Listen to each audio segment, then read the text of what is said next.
These 6 men were convicted of murder as teens in the 80s and 90s, so they've never even used smartphones. This year, Colorado created a program to make certain longtime inmates eligible for early release, using virtual reality to practice being on the outside. Oh, this is almost like real. This is crazy. Vice News visited the class as the inmates used VR for the first time.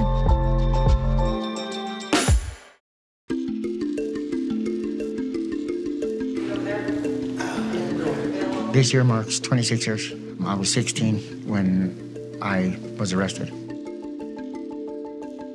April will be 23 years, and I caught my case when I was 16. I committed my crime when I was 17, and I just finished my 31st year.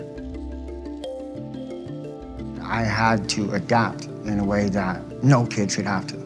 I worry every day that somehow not ever functioning in society as an adult it's going to be impossible for me. Today, we'll be trying virtual reality. So it'll be new to you, but it's new to pretty much everyone. How do you feel about elephants? Want to see some elephants? This is the first class of inmates in Colorado's Second Chance program. Their sentences were so harsh as teens that it was unlikely they'd ever leave prison. But since the early 2000s, the justice system has become more forgiving of young criminals. Now, these men have the chance to be considered for early release if they finish this 3-year program. So take a look around you for a minute. Looking back of you. Yeah, look, turn around. And is it playing? Yeah. Great. And are they walking towards you? Okay, great.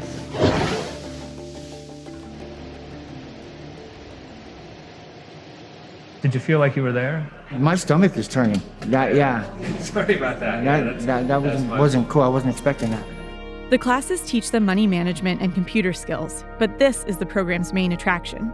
360-degree videos get the inmates comfortable with the headsets and show them how much the world has changed. Why don't we try self-checkout? Now I'm going to show you how to check out of a grocery store and pay for the groceries you're buying using self-checkout. And the store trusts the people like that? Yeah, they do. You know, there's often sometimes someone standing around, but by and large, yeah. You will scan and bag your groceries yourself. Unless you need help, there's no store employee involved. What'd you think? That was amazing.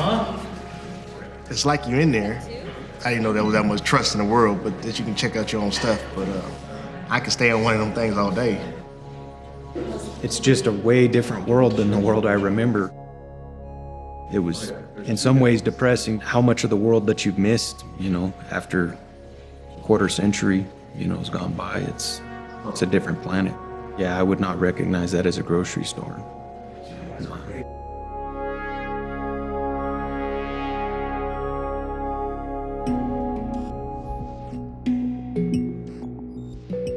This is the other type of virtual reality. With what you had on, you could observe, but you weren't really interacting that much. So this is much more about interacting. This one is how to do laundry. Okay, what am I doing? Separating the whites? Yeah, let's separate the colors first, and you can put it into one of the other cards.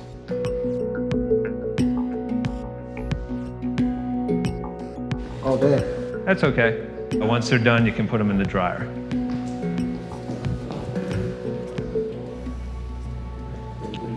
Good. Wow. Ethan Muller started developing virtual scenarios for inmates 2 years ago as VR production became cheaper. Oh, you're a tough guy, huh? Is that it? He thinks it's an effective training tool for both sides of criminal justice. He's developing VR to train police officers in conducting traffic stops and de-escalating suicide threats, and to prepare inmates to move between prisons with less anxiety. If you can take the outside world and move it into here so that they can practice before they get out there, I think it's going to be really helpful. I'm pretty sure it'll teach me the small things, laundry, how to work a debit card, how to work a cell phone. I got to learn those things first in order to move forward. The next one is about how to handle a conflict. And so we're going to put you in a bar, and there's going to be a guy there trying to start a fight. I shouldn't be in a bar anyway, I'm parole. But That's right. You looking for a fight?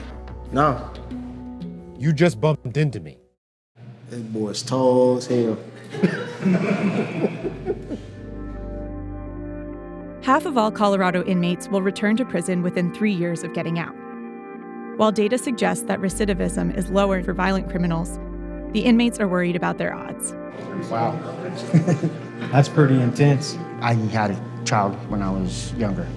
And, well, I can't be a dad, but I can still be a grandpa.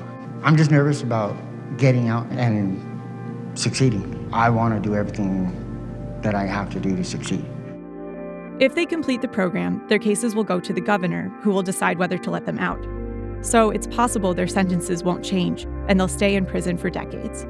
I expected to spend my whole life in prison. In here, you don't learn to care about anybody, and you isolate yourself and you protect yourself, because that's what you have to do. I just have to figure out how to not live in prison rules.